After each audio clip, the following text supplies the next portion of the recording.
Қадірлі күн баршаңызға. Ал біздер бүгін осындай әдемі қалташаны тігетін боламыз. Бұны көбіне тойларға, құдалық тойларда берілетін болады. Келген қонақтарыңызға осының ішіне конфет, ойыншық салып берсеңіз болады. Енді осы қалташаны жасау жолын сізге көрсететін боламын.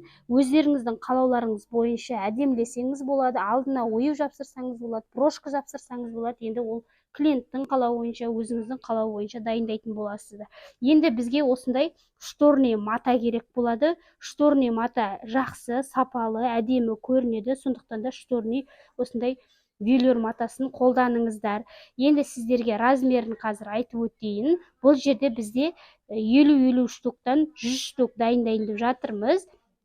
Бізге осы кішкентай кусок 4x4 мата қиып алатын боламыз. Сіздерге размерін айтайын. Ұзындығы 24 сантиметр болады, ал ені 18 сантиметр болады. Осыны қазір біздер тігеміз. Ең бірінші осылай етіп 1 сантиметр етіп қайырып аламыз да машинкамен тігіп шығамыз.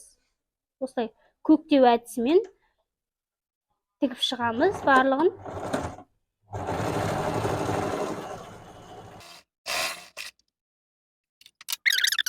Енді осыны қайырамыз. Осылай қайырамыз да шет жағынан барлығын машинкамен тігіп шығамыз.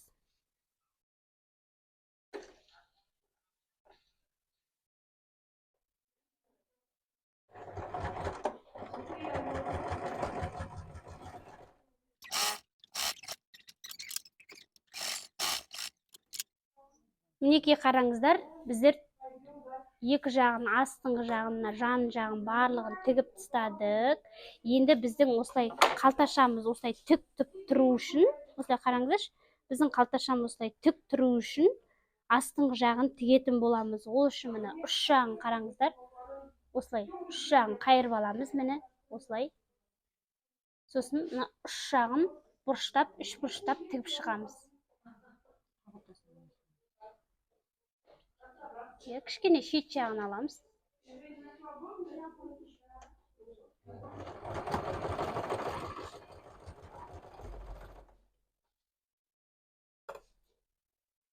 Мінекей дәл осылай екінші жағында тігіп шығатын боламыз.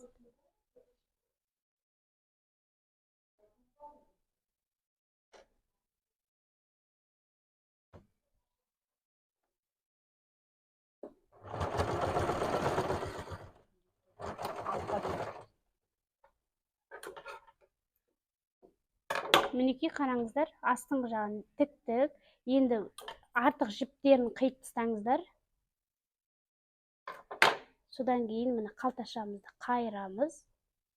Міне қараңыздар, астыңғы жағы дәл осылай мына біздің сұр қалташамыз сияқты болып шықты. Бұл біздің қалташамыз тік тұрттыру үшін жақсы көмектеседі. Осындай тігіспен тіккендеріңіз жақсы. Содан кейін осындай золоты түсте лента алсаңыз болады. Бұл лентаның ұзындығы 30 сантиметр етіп алып аласыз да, осылай жаңағыдай аузын байлап тастайсыз. Ішіне осының кез келген конфет, ойыншықтар салсаңыз болады. Мына алдыңғы жағына готовый оюлар жапсырсаңыз болады, брошкаларды жапсырсаңыз болады. Ал біздің қалташаларымыз дайын. Жасап көріңіздер. Сәттілік. Сіздерге мастер-класс ұнаса, лайк басыңыздар, комментарий қалдырыңыздар, менің каналыма тіркеліп қойыңыздар.